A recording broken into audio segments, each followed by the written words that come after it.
welcome back. Um,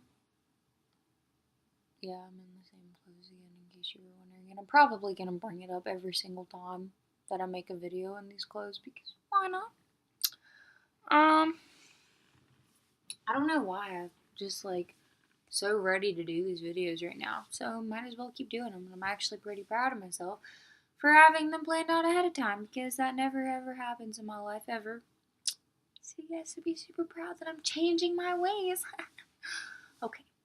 And actually, that kind of has to do with this video because we're going to talk about making sure that you're not super stressed all the time and making sure that you put first things first, as I like to call it, how you prioritize and make sure that the most important things you do come first so you don't end up overstressing and like hating yourself for it because you want to love yourself all the time and make sure that you don't like stress and hate who you're becoming because stress can make you mean. Like, I know that on a personal basis because, and I'm gonna give you so many stories of like my life and my friends' life because we're, I don't know if I told you, we're like IB program and everything's super hard all the time. And I know all high school is hard, but I just say IB because I'm in IB. But I sympathize with all of you. Like, stay strong. I don't even know anymore. So, I'm a huge procrastinator. All the time. Mostly everything I do is procrastination. Like, if there's something due in 20 days, I do it the night of the 19th day. My dad walked in to tell me goodnight because I'm doing this at night because I'm super tired during the day, but then at night I'm pretty much like a nocturnal, but that's not important. Anyways, procrastination.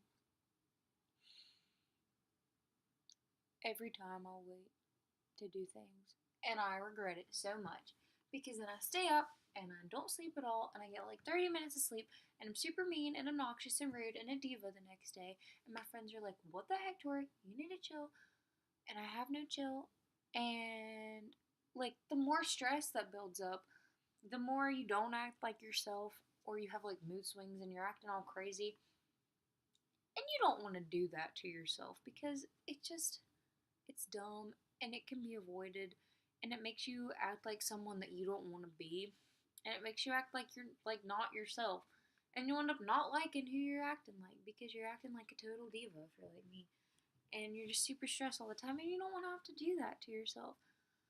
So it's always important that you can like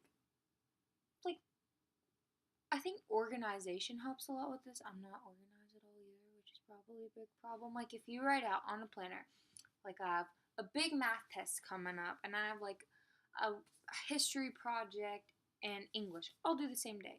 You should think, okay, what's more important? And maybe you want to study math for 30 minutes, then work on your history project. But hopefully, you've done a lot of it already if you've had a long time, so you won't be like me.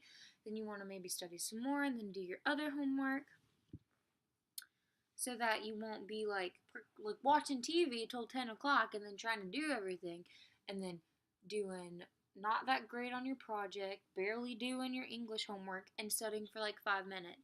Because then you'll get a bad grade on everything, and which will also make you stress out and will also make you act super mean and like a diva.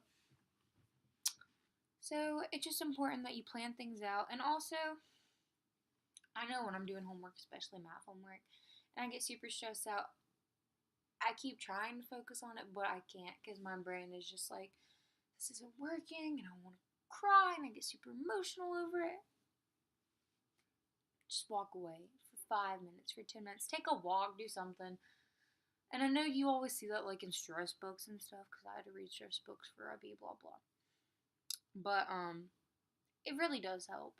Like if you just walk away from it, it makes your mind so much clearer, and you can hopefully get through it. Because I know when I'm looking at something and I just can't figure it out, that even if I stare at it for another hour, I'll still won't be able to figure it out because my brain is just not with it. And if that happens, the best thing for you to do is just walk away for a while and come back. Or you could even start on another subject if you have more than one thing to do that night. When there's huge projects and you know you have a deadline for them, please, please start on them ahead of that deadline.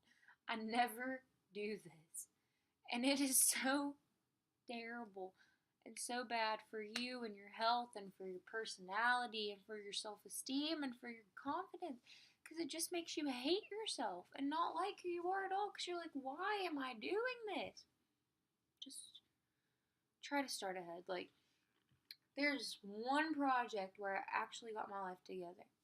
So for IB, we have to do this thing called personal project, and it's basically where you pick up like any subject, any topic you want, and you have like until March, and you do it the whole school year until March, and you can do anything. People taught themselves how to like play guitar, how to play piano. Someone sewed a dress. People make 5Ks. I made an exercise program. Everyone does different things, and you presented in March, starting March 1st.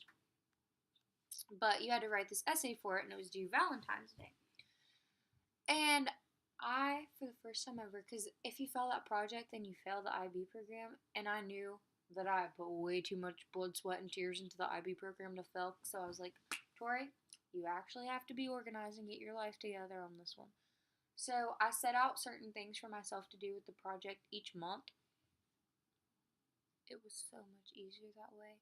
I passed, thankfully, and it was just so much less stressful because I had like a bunch of friends, because they're all procrastinators, because all my friends are procrastinators like me, and they weren't getting their lives together, and they were freaking out. Like, one of my friends, the essay was due Valentine's Day, and me and a few of my friends like went out on Valentine's Day and did stuff. One of my friends couldn't because she was at home doing her essay, and it was due at midnight on Valentine's Day. She didn't finish it until 11:58. And then we had to upload it to this site called ManageBack. Whenever she was trying to upload it, the website crashed. So she was like having a mental breakdown and panicking and calling me. And she's like, what do I do? And I was like, I don't know, because I turned mine in early, because I was actually a good kid for once. And the moral of the story is, don't procrastinate. Like, your life will be so much easier if you just get it done. Or don't even, like, you can do some stuff the last day, sure.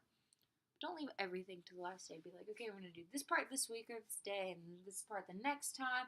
And then you'll be so much happier. And you'll have so much less stuff on your plate. And life will just be better, I promise you. So that ties into loving yourself and being okay with who you are, because you want to make sure that you're being the best you possibly can be. And if you're stressed and mean and snap at people because you procrastinated everything and got 30 seconds of sleep, that's not being the best you, and it'll also make you be kind of like ashamed of yourself and be insecure in your work ethic, and it'll make you not like who you are, which is always bad. So you should always try to take every single opportunity that you can to be like, to show your true personality and try to make sure that you can be happy. So I hope you enjoyed this video. I hope it was helpful. I hope you learned from my mistakes. I'm still trying to learn from my mistakes. So yeah, just don't procrastinate and be super great and happy, and good luck.